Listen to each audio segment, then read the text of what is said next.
Good afternoon, and thank you so much for attending the monthly meeting of the Mayor's Commission for Citizens with Disabilities.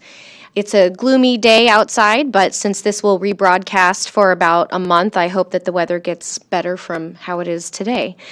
My name is Wendy Hamilton. I'm the chair of the commission, and it is my pleasure to welcome everyone to today. We have a small group of our commission today due to busy work schedules and that darn flu season still sticking around. But with that, we do not have a quorum. However, we did have a really productive pre-broadcast meeting, and I'll share a little bit of those highlights. But first, I would like to have the commissioners that are in attendance introduce themselves and share with us your affiliation, please. And we'll start on my right here. Thank you, Wendy. My name is John Glenn. I'm the Vice President of Development for Madonna Rehabilitation Hospitals. I'm housed at the Omaha campus, and very grateful to be here today and the good work the Commission is doing and will do in the coming months. And I'm Nancy Fleural. I'm with the Nebraska Commission for the Blind and Visually Impaired. We are the vocational rehabilitation services, providing services to blind, visually impaired, and deaf-blind individuals here in Omaha metro area. Hello, my name is Pete Seiler, and I'm representing the deaf and hard of hearing community.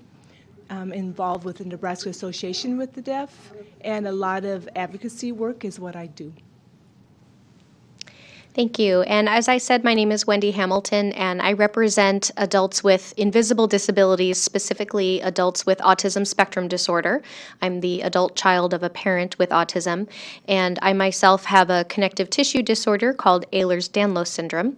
So wanting to help be as inclusive as possible with everyone in our community. So what I'm going to do first is review the purpose of our commission. Excuse me one second. And also, we always like to say you might want to have paper and pen handy in case you want to take some notes. So the purpose of the commission is to promote the quality of life, accessibility, and equity in all aspects related to the City of Omaha on behalf of and in cooperation with the citizens of Omaha who experience disabilities. And I'm just going to read a couple of our key points here that we are charged with.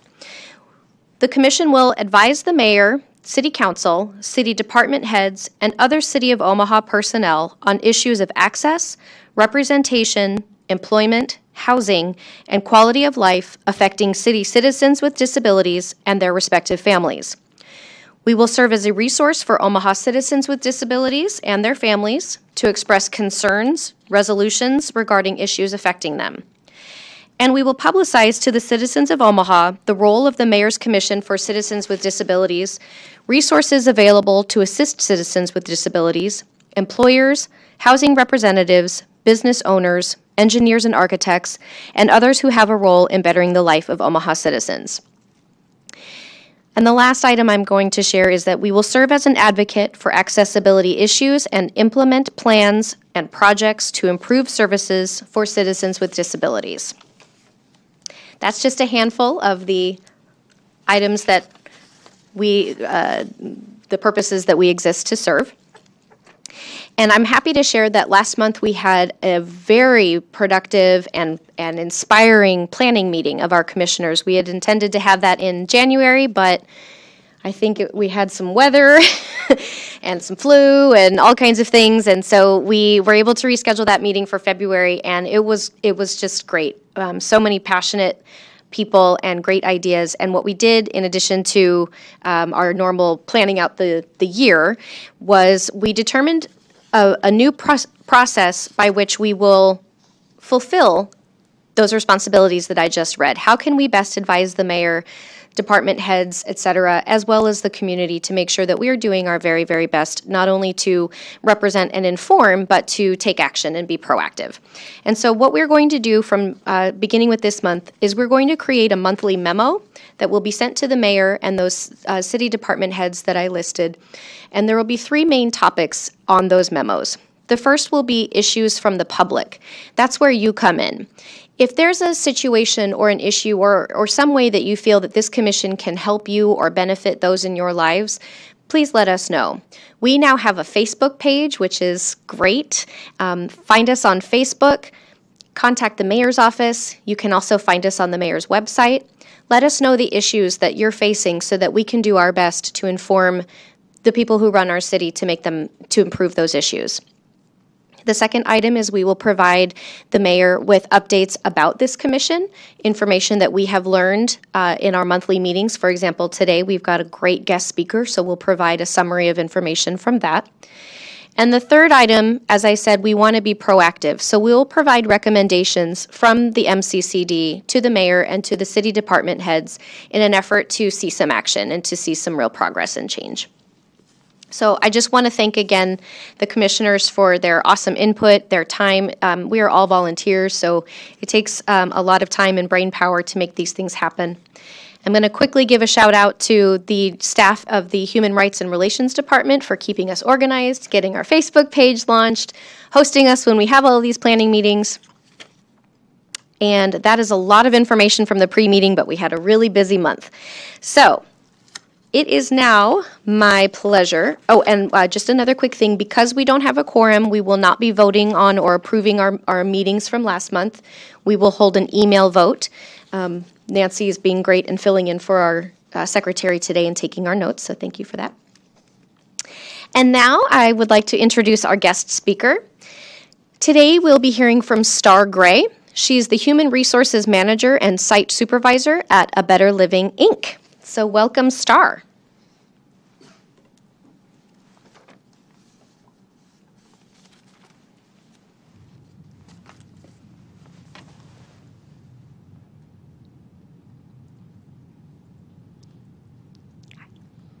Hello, Hi. my name's Star Gray. You can adjust the microphone if you need to. I might need to do that. Better? Think? Okay. My name's Star Gray. I work for Better Living, Inc., but today I'm actually just here just as a citizen of Omaha. Somebody who works with the developmentally disabled community and has, grown up. I have members in my family who are disabled, and so I've grown up with the community my whole life. Recently, I was made aware of a bill that the Nebraska legislature wants to pass. It is LB 793, and I believe you guys have some printouts. That Kat was very nice to give you guys information on that. So to put it shortly, what this bill would do is eliminate the guarantee of day services for some of these individuals who are aging out of the school system, which they do at age of 21, or otherwise leaving the school system. So what day services do for these individuals is it's not what a lot of people think that it is. A lot of people hear it and they think adult daycare. That's what they think that we do. We just sit there and we watch people all day. But it's so much more than that. It gives these individuals a chance to be included in their community. It gives them a chance to learn skills, to maybe one day have a job in the competitive market. Or it gives them that ability to have that job competitively, but with somebody who can help them out. Like job coaching is what that's called.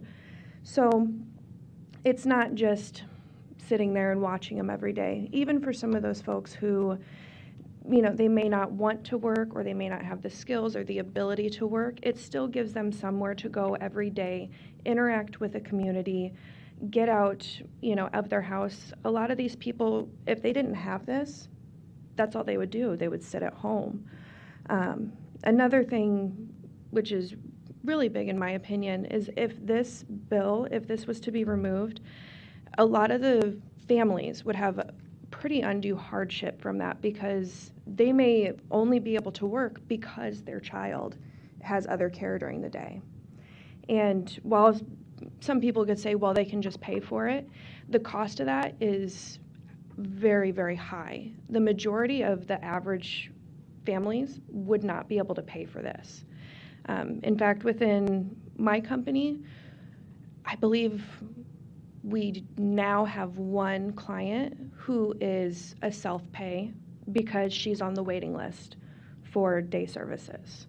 So right now already there are probably thousands of individuals waiting to get services. So looking at the bill, I did as much research as I could into it. Everything that I could find is it's a financial thing, of course, like most things are. The legislature says that they will save, let's see, about $2 million on their budget if this gets passed, but that $2 million comes at the expense of all these people not having a place to go during the day. And they also say that having this might encourage relocation from non-Nebraskans into the state of Nebraska, which I suppose they're feeling like that would cause a higher budget, I guess. It would cost Nebraska more money. They don't have any number of anybody who they think might come, like if more people would move to Nebraska. I personally have not heard of that happening. I've been working at Better Living for 6 years, and in the 6 years I've been there, I think we've had maybe 5 or 10 people who have moved from out of state into the state of Nebraska. However, they moved because they had family here. So it wasn't like a random move just to Nebraska because of what our funding has. So makes it, I don't understand that rationale behind that. So it's just very, very important that this doesn't get passed. There's also information here on how to contact the senators, contact the governor. I've contacted my senator who said he was planning on opposing this, which is great, because they did try and do this last year as well, and it didn't pass last year, but they changed the wording.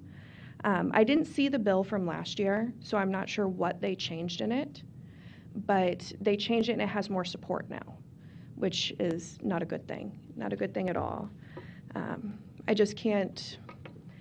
I guess I can't describe just how much it would mean to people.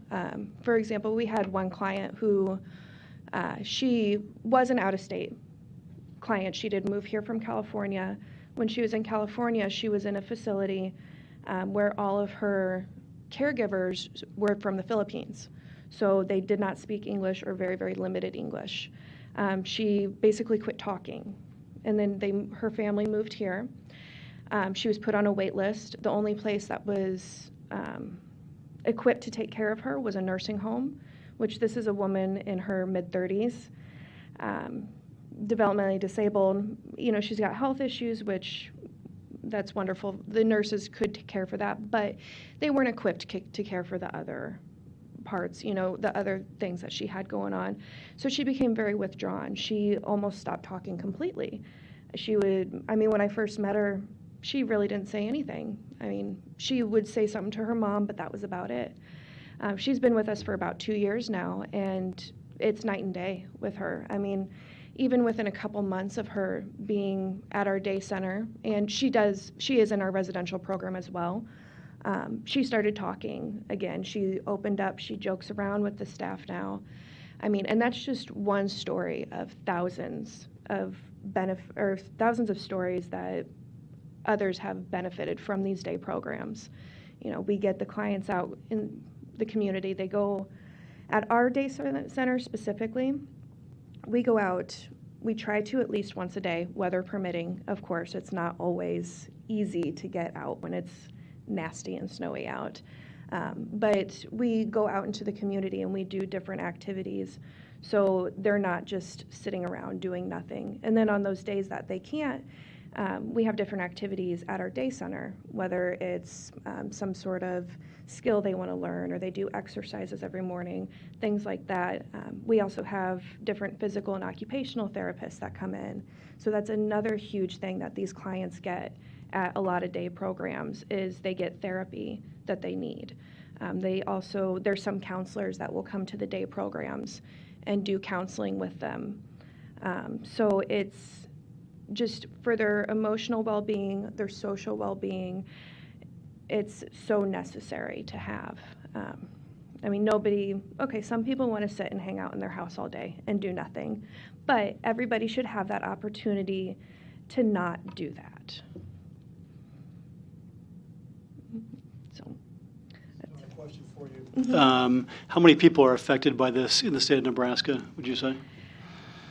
I don't have an actual number. I didn't see an actual number that it would be affected, but there was, let me see here, they had,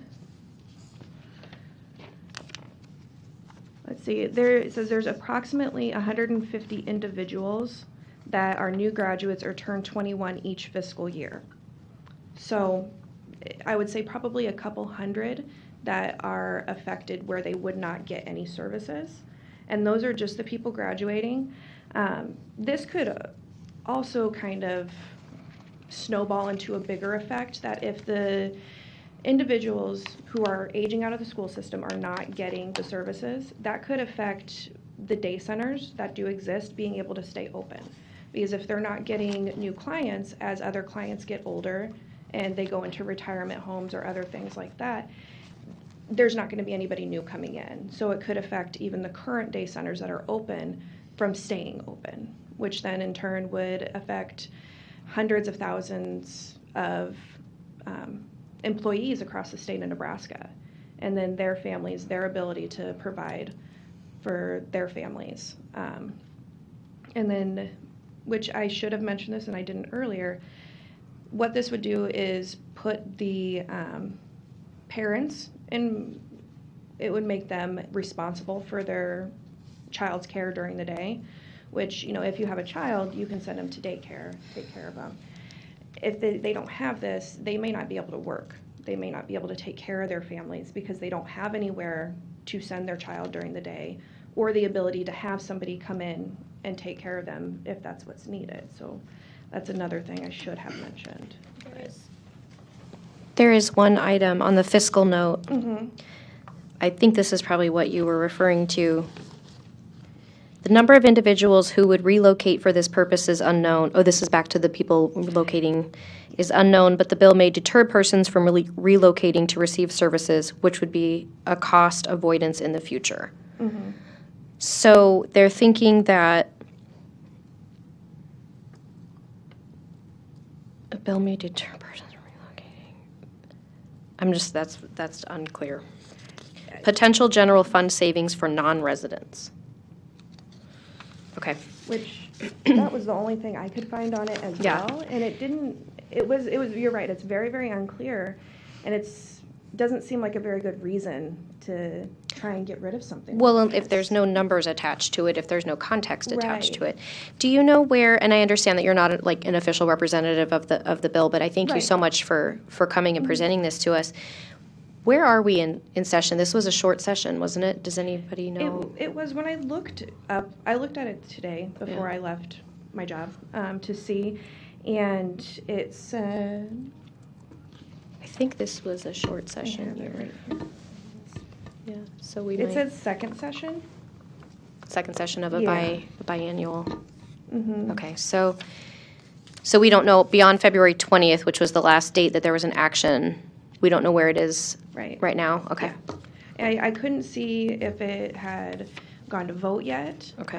None of the notes that I was able to find Okay. indicated that it did. And the last time I contacted my senator, which was about a month ago, he did not say it had gone to vote. He had just said he planned to oppose the bill. Do you have any information as to why, is it Reap or Ripe, the senator that?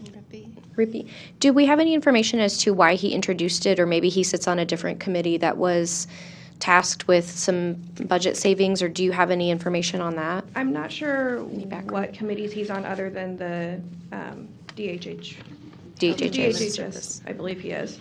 But everything that I could find in all my research, everything that I could find from talking to other individuals who are aware of the bill and what's going on, is it's all money saving. They all want to cut the budget. Something else that's been going on with the DD community is a lot of them have been losing funding. Their funding has been cut very greatly recently. it's been really, really difficult on a lot of folks because they need these services, but because of whatever reason, the department is not finding them needing that level. So I think that's what it's all coming down to, is they're trying to cut costs wherever they can, which we shouldn't be cutting costs for some of our most vulnerable people in our population. We should be helping them. We should be getting them the resources that they need so that they can succeed. There's a lot of folks that could be maybe one day living independently if they get that help right now. But if they don't, they may end up having to live with a caregiver for their whole life. When you look at this bill, it says the aging out at 21, but what group? This is a larger group than just 21 to 22-year-olds. This is a group from 21 to what that's being affected? It could be any age, depending on when they come into the system, because there are some people who do not come into day services or even really into the DD system until maybe their parent passes away. Because their parent takes care of them their whole life, but they become too ill or pass away. So they could be 50 years old before they ever come into services. And they could also end up on a wait list for Lord knows how long. So it's not just the group that's graduating every year that's 21. It's a Right. large group of people that are affected by this bill. Right. A very large group of people. Yeah, it's much larger than just that 150 people, which seems very small, a very, very small number to me. I mean, just growing up in Omaha, I went to Millard South, and we had a pretty large program for special needs students there. I think just in that program, there was probably at least 50. I mean, that alone, and that was 15 years ago or so. So, Dr. Seiler had a...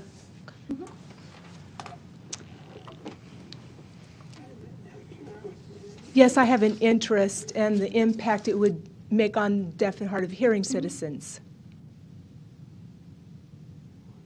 Of course, the development delayed or development disability person would also be impacted just the same as any group with a disability. And often people who are deaf and hard of hearing miss out on things because there's not adequate communication in group homes and places such as this. So looking back in the 1980s, in that time period, they pushed deaf people out of the residential schools or schools for the deaf in the country. So to the point where people were put on the street with no place to go. So in Jacksonville, Illinois, we had a big population such as that there. People were pushed out onto the street. And so today is very similar. People have no place to go. Medicaid and Medicare, of course, wants to limit the amount of money, and I see that they're still trying to do that, limit funding. So one of the plan from the Nebraska senators has for those people would be to, if they cut that funding, $2 million, what are they going to do for those people that need that care? Do you know what their comment is on just pushing them out of the system, what they plan or how they plan to take care of that population? and that's what's very unclear as well. I have not seen a good plan for what are they going to do. I've heard people saying self-pay, which, like I mentioned, is very, very expensive. Your average citizen is not going to be able to self-pay. And now, as far as I can tell, this is just affecting day services. So residentially, if they needed supports, they would still have that. But this is affecting what they would do during the day. So they wouldn't necessarily be out on the streets, which is awful that that would happen to any population. Although it's would basically put them out during the day. It would put their families out. It would lead to a lot more isolation of the individuals just because they don't have that ability to go out. Not everybody knows, and a lot of families I find, they don't know what kind of resources are out there to get their individual that they care for out. So that's what's more at stake rather than being actually homeless or anything like that.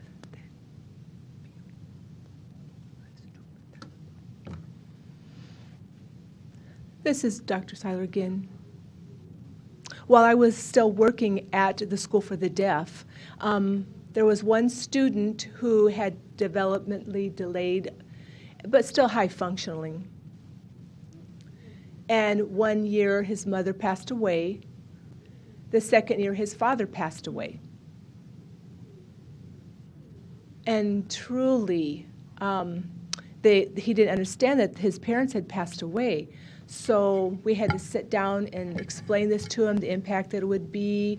He would soon graduate from the School for the Deaf, and that the only question that he asked me was, who's going to give me some money that I've been receiving? And so I had to answer that. We had to find a guardian for this person.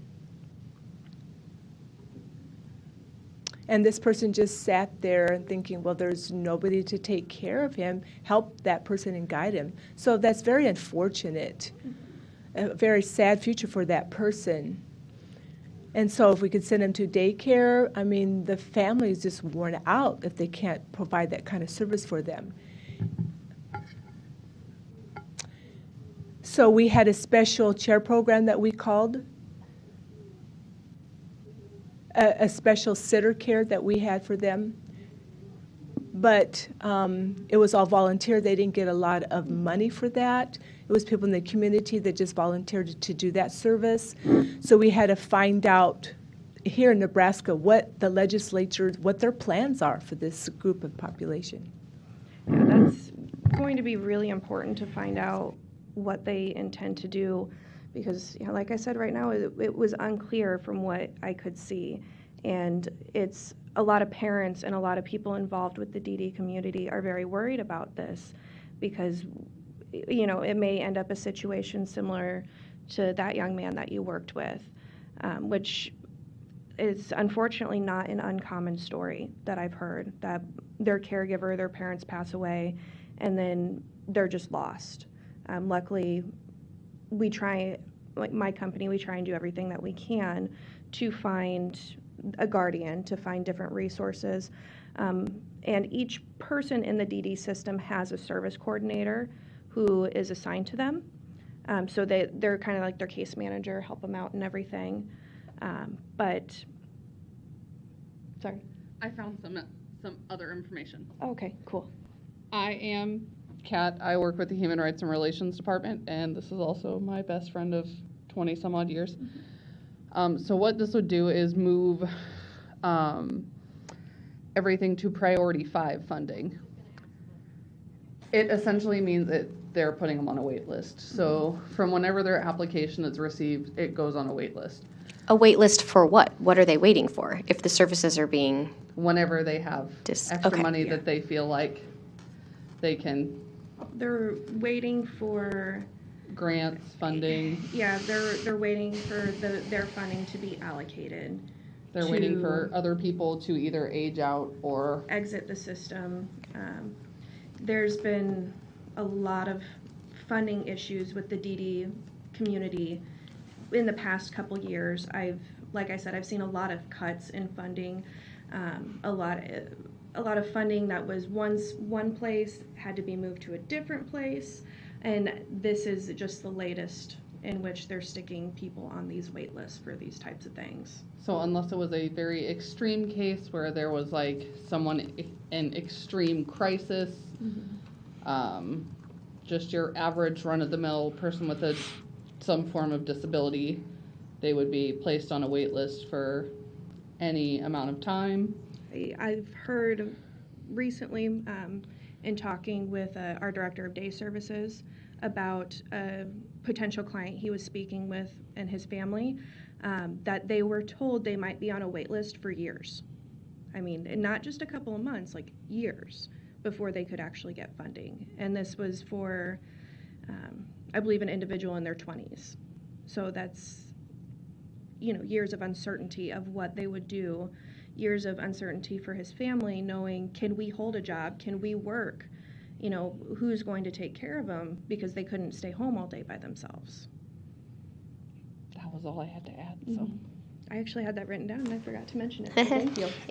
Is there any talk of phasing in this program or phasing out this program as opposed to just a cut where families are left one day there's a program, the next day there's not? There's no year, 2 year, 3 year phasing out program so families can adjust if they're able. From what I can see is it's in 2019 is when this program is supposed to become available again, but they're trying to just stop that, so there wouldn't be any phasing out. It wouldn't be, like a 3-year type of slow decline. It would just be done, which is even worse, I think. Right.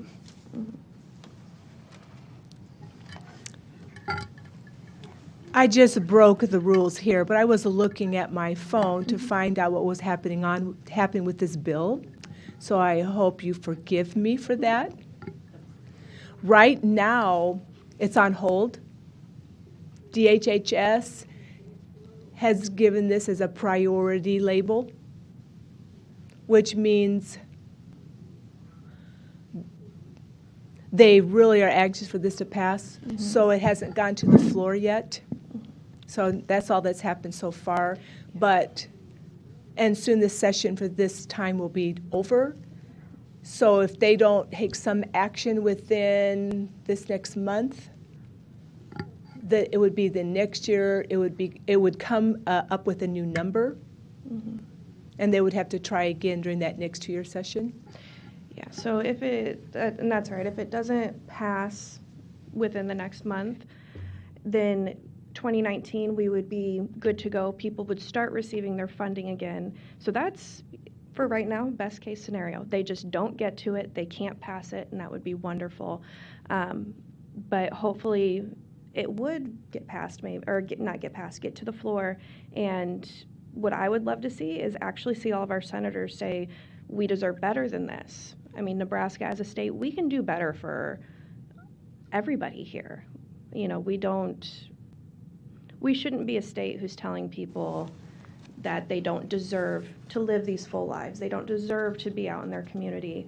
They don't deserve to work a job if they want to. Because there's a lot of that do, and they don't know how to. They don't know how to find that resource to find them a job. They don't, that's why they need the help of these day programs and these workshops. And, just to not sit at home all day by themselves. I'm going to break the rules a little bit here, too, and I'm going to speak pretty personally. This has me pretty emotional. To think that our state is intentionally trying to be unwelcoming, to think that we would have a system in place that would help these populations, but the idea of, well, we don't want any more people who might need those. We can't pay for any more people.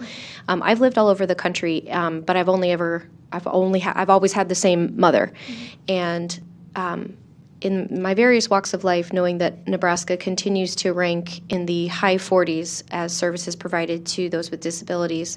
And just seeing that even the precious few services that we do offer, possibly being on the chopping block, and one of the benefits listed is that this will save us money from other people who would want to move to Nebraska to have a high quality of life. It's just very upsetting. And this is coming from, my mother does not even receive any of these benefits. She doesn't even qualify for these things.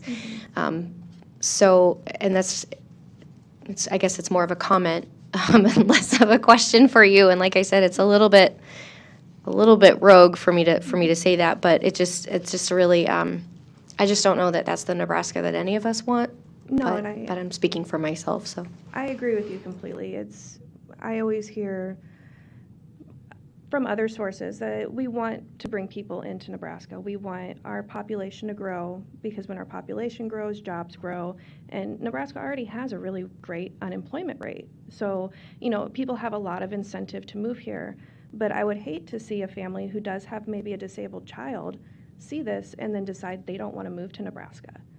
Because, why would they? They could go Iowa maybe and get these services. Now, I don't know what Iowa has, but, just for an example. So Nebraska, we're a great state. We're better than this. We can offer better services to people. And I agree with you. We shouldn't be telling people, no, don't come move here because we don't want, sounds like we just don't want them here. And I don't agree with that myself. Can you tell us more about A Better Living? Sure. It's just Better Living, Inc. There's no A in front of it. So, Kat mistyped, but it's okay. Better Living, Inc. We are a very small, privately owned company. We've been around since 1996, and we operate just in Omaha. We have a day services center, like I have been mentioning that one as well. And then we also have residential programs. We have now, 4 residential group homes, which are CDDs. And then we have 5 or 6, I can't remember the exact number, in-home care, those are our folks who only need maybe 20 hours or so a week. They're very, very independent. And then we also have several extended family homes in which our clients live in a home with a provider, which I'm actually going to be doing myself here in the next, it'll be about a month. I'll be having 1 or 2 clients that come move into my home with my family. Mm-hmm.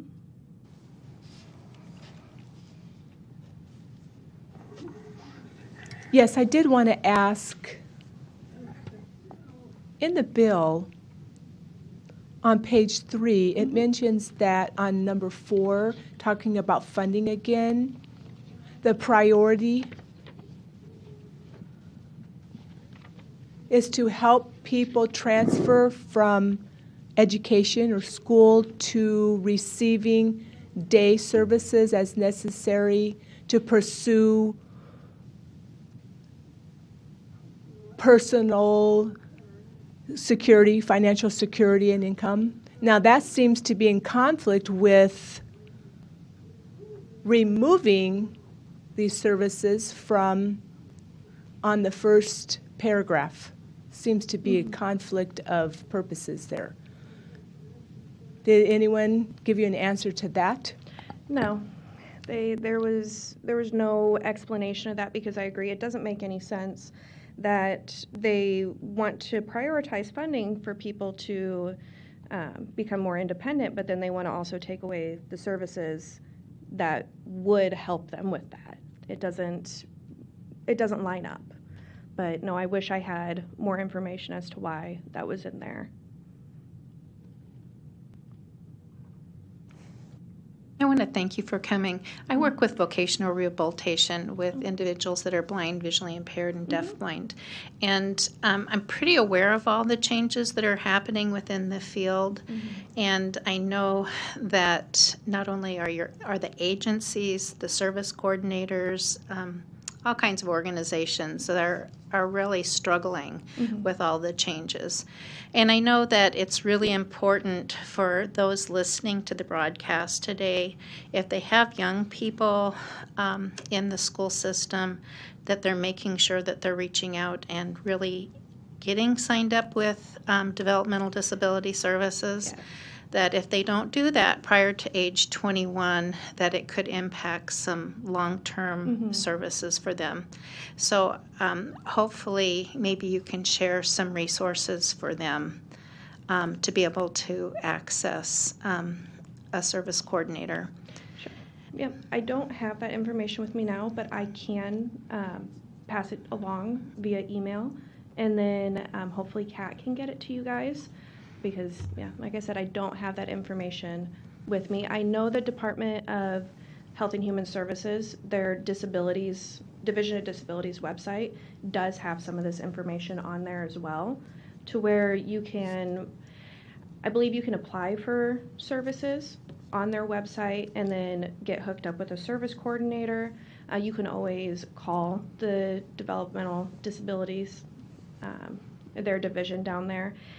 But I don't know the whole process of going through to get a service coordinator and all that. I think once they actually make an application, they need to submit as a part of that every doctor, Yeah. every school that has been a part of an individual's life. And then they really look at that and from there determine whether they're eligible for services Right. and then assign a service coordinator. And I know they do a lot of evaluations with these folks, and you're right, they need every doctor they've gone to, every diagnosis they've ever had, any services they've ever received in the past. So any records, I mean, just really, really good records, I know are very, very important because that can help somebody that can help somebody get the services that they need instead of somebody just looking at them at an assessment and saying, well, they seem like they're fine. Because I unfortunately have seen similar situations in which somebody, when they go through their assessment, it looks like they are much, much higher functioning than what they actually are for, whatever other reason. And so their funding is not to the level of what they actually need. And then it's a very long process to appeal. I know I have several clients who are in the process of appealing a funding cut right now, and I think they've been doing it for almost a year now. So, Your clients, again, are mostly adults. Is that correct? yes, we Okay. only serve adults. So I think our youngest that we serve is about 25 or so, all the way up to elderly. I think our oldest is 60 or 70, somewhere around there. Thank you.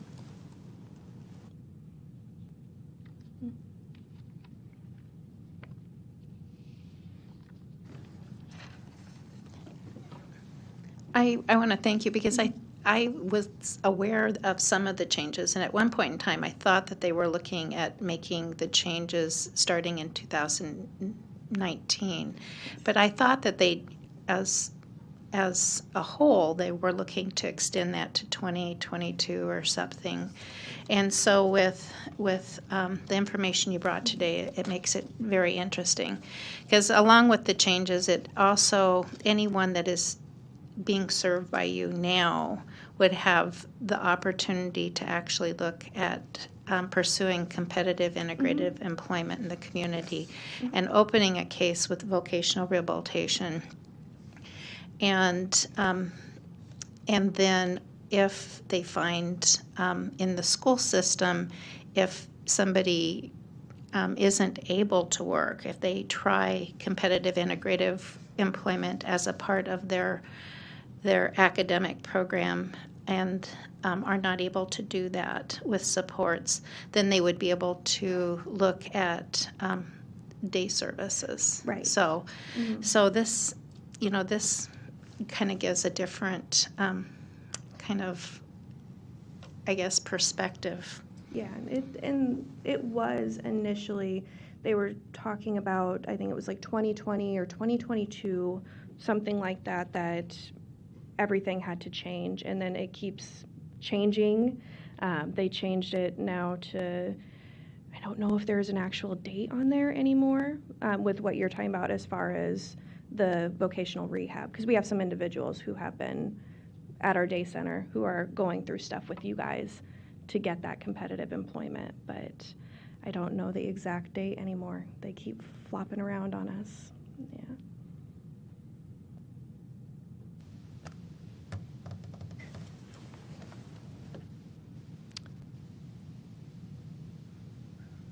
To the best of my knowledge, different states, agencies have a budget, each of their own, and that have already been approved. Is that correct? Like different agencies? Yes. Their budget has already been approved, Yeah, each, and that might be the reason that this bill is put on hold at this time, because the decision has already been made to continue whatever appropriations were necessary prior to this bill and was approved. and that's entirely possible. You're right, each individual agency is going to have their own budget, their own funding that they have coming in, depending on if they're a profit or a nonprofit. So whether it's just state funding, Like my company, we are just state funding, or some others are state funding plus fundraising from donors and other outside sources. So that plays into each company's budget as well.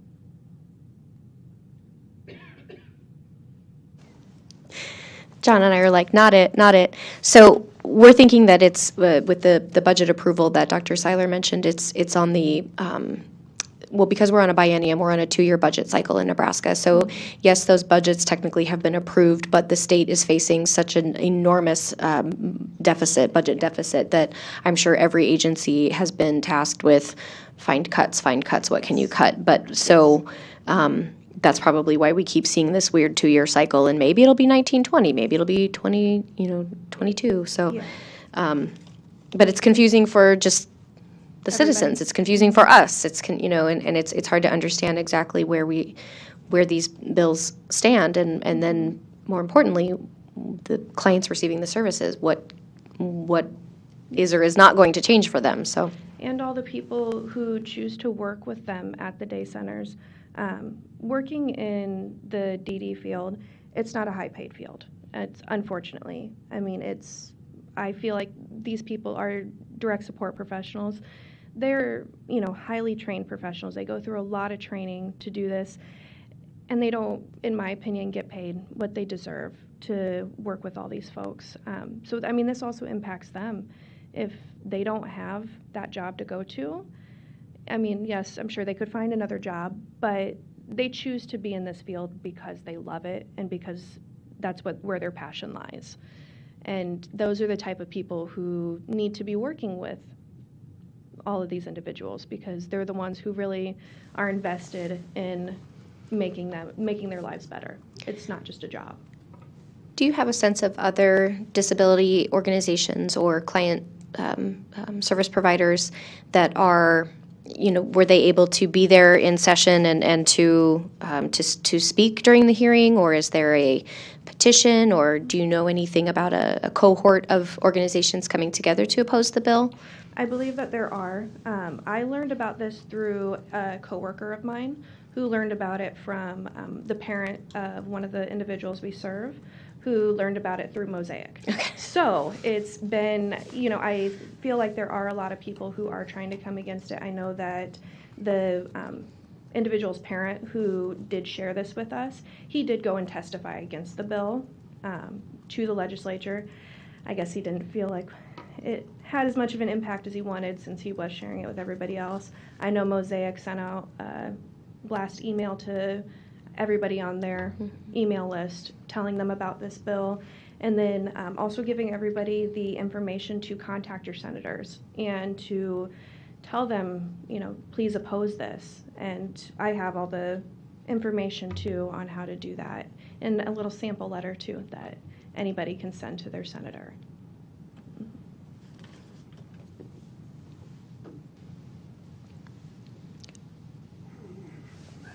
Again, I was reading both the federal notes, fiscal notes, and on the second one, it was talking about DHHS that has no funding impact, and what that means on their budget has been approved. It's already in there. However, the concerns are that the federal government doesn't want to pay for those services. So it's becoming the state funding issue. And so the state is looking for a way to cut the funding because they feel that they're always in debt and in arrears. And so now we're trying to have a bill that's going to meet all of those costs and trying to budget all of that. And with the budget cuts, they're tasked with that. So we're kind of in a catch here. Darn if you do and darn if you don't kind of a situation. And I agree with you that we need to be looking at the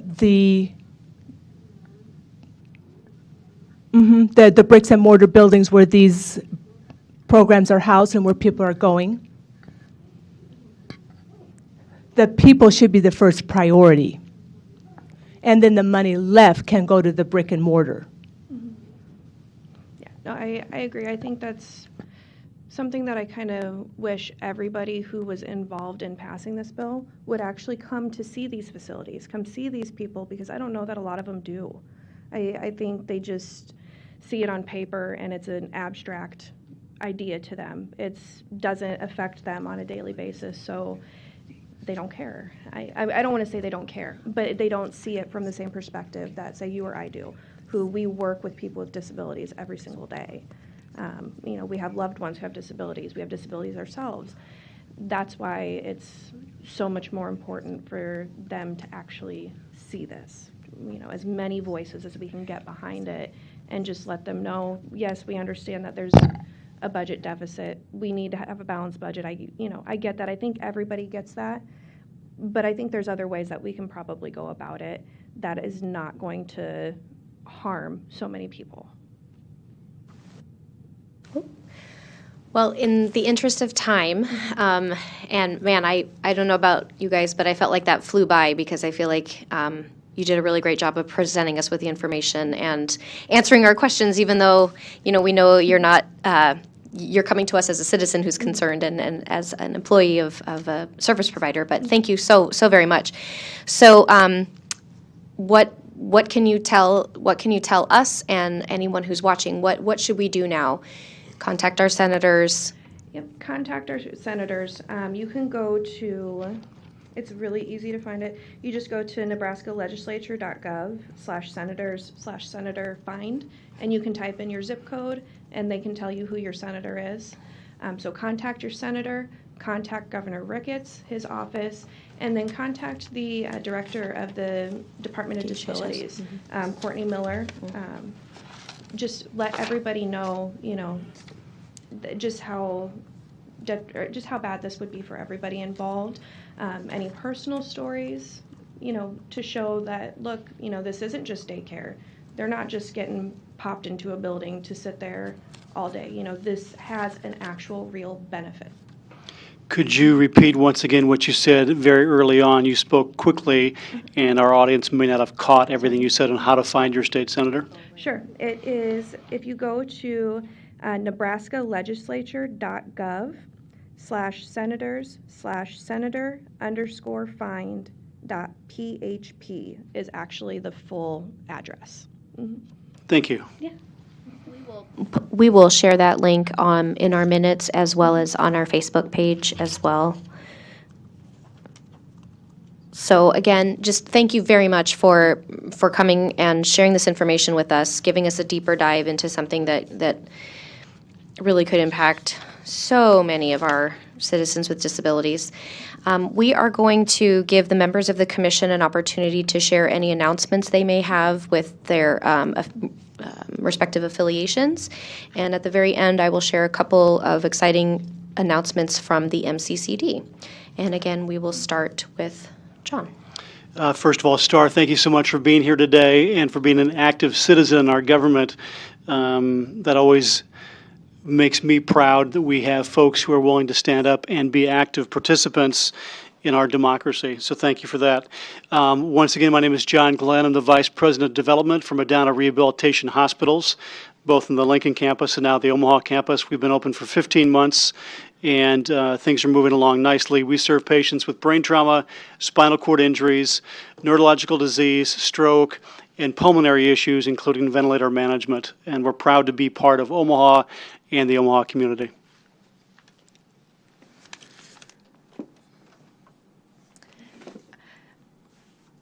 I'm Nancy Fleural, and the Omaha Health Expo will be April 14th and 15th, and I think many of the members of the board will be having a booth available, but also the Mayor's Commission for Citizens with Disability will be present at that location. It's going to run both days, the 14th and 15th, from 10 a.m. to 4 p.m. at Baxter Arena.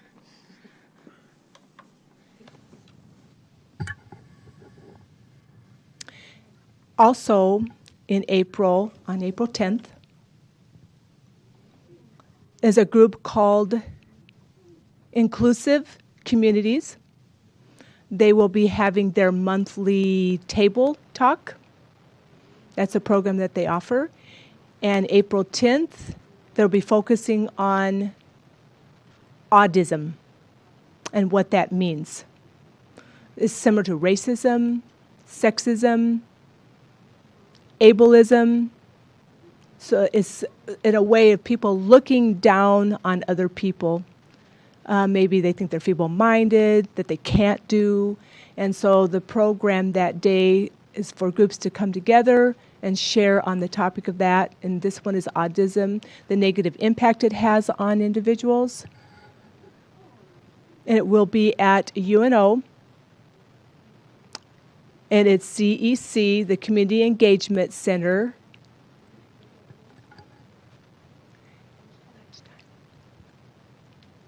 The time for that table talk,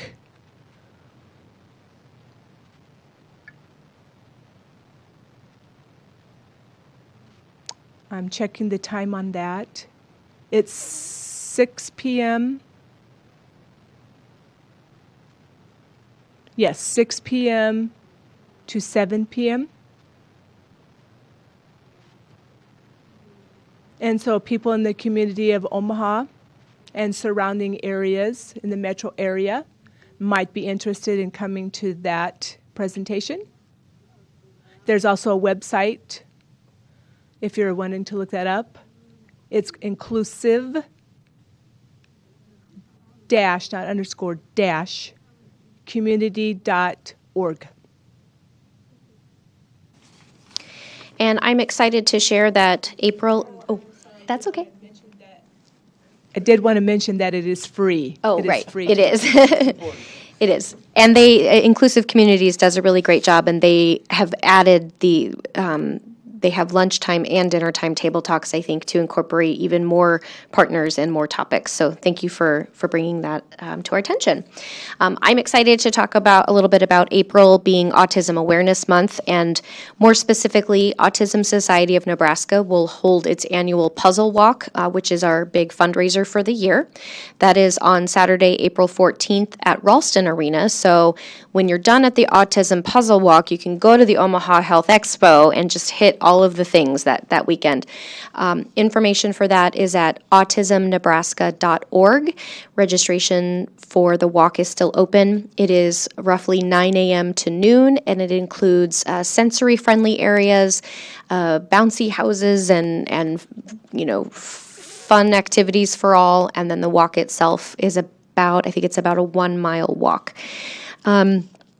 Nancy mentioned that the MCCD will also be present during the Omaha Health Expo, and keep an eye out on our Facebook page. We're going to feature each of the commissioners and our various roles and passions and excitement for what the causes for which we advocate. And on April 12th, I will be participating in something called the Human Library at UNO, and it is where instead of checking out a book, you sign up to interact with a person, so like a human book, and I'll be discussing my family's experiences with autism and what it's like for, my mother will be there too, what it's like for her and how the city is changing and adapting and in ways that we can continue to improve how we serve all of our citizens. So lots going on in the next couple of months. Last couple of announcements. As I mentioned earlier, this meeting will rebroadcast on Cox Channel 18 on Tuesdays at 7 p.m. We want to give a huge thank you to our interpreter, Jamie. Thank you so much for everything you do for us today and each month that you're here with us. Want to thank all our tech, Matt, thank you so much, and Chris in the back. Again, thanks to Kat and Rhonda in the Department of Human Rights and Relations. And did you have one more? How about what's happening in April, where we're going to be next time we meet? Oh my gosh. And again, because there's so much going on in April, so next month is our, it's probably been 2 years of trying to make this happen. We're going to have our meeting off-site, again at UNO. We will be at the Community Engagement Center on Monday, April 23rd, we will be co-hosted by the UNO NISHLA student group, which is the Nebraska National Speech Language Hearing Association. We'll have an interactive conversation and panel, and we hope that many UNO students will be in attendance as well as members of the public. Same time, we'll have a 3 o'clock pre-meeting and a 3:30 to 4:30 broadcast meeting. We're working out the logistics of the broadcast. So, okay. With that, I think we are adjourned. Thank you, everyone, so much. And good day.